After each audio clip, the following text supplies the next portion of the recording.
गंगा जी के ऊंचे अटरियाती वैयायिक रोवेली हो।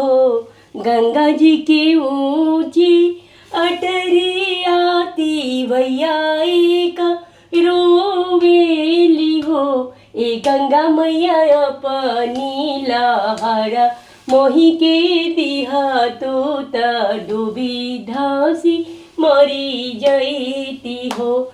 ए गंगा मैया अपनी लहरा मोहि के दिहा तो त डूबी धासी मरी जैती हो। किया तो रोएती वै नैहर दुख, किया तोहरो सासुर दुख हो।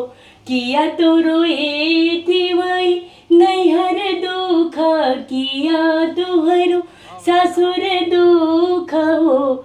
एती वै किया तोहरो पिया परदेसिया कवने दुखी रोवेलु हो। एती वै किया तोहरो पिया परदेसिया कवने दुखे रोवेलु हो।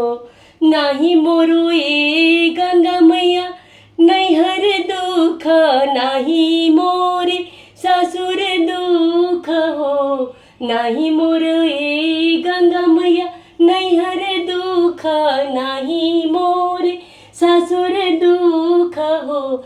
ए गंगा मैया नाही मोरे पिया परदेसिया कोखिए दुखे रोवेली हो।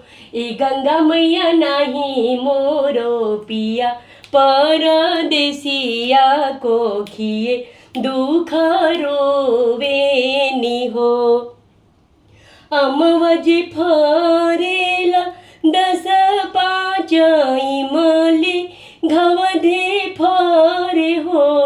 अमवाजी फरेला 10-5 इमली घवधे फरे हो। एती वै बेलिया के नीरा माला डलिया त झूले ले नारायण हो। एती वै बेलिया के निरमल डलिया त झूले ले नारायण हो।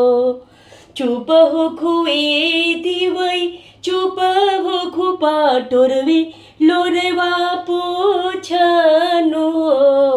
चुप हो खएती वै चुप हो खुपा टोरवे लोरवा पोछनु हो। इति वै तोहरा जे होइए नंदलाल महलिया उठे सोहर हो। इति वै आजू के नव रे महीनवा महलिया उठी सोहर हो।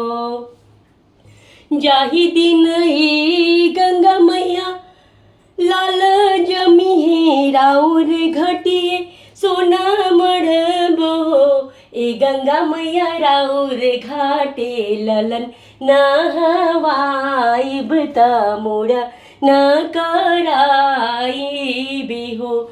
ए गंगा मैया राउर घटिए सोना मढ़वाइबी लाल नहवाइब त मोरा न कराइबी हो।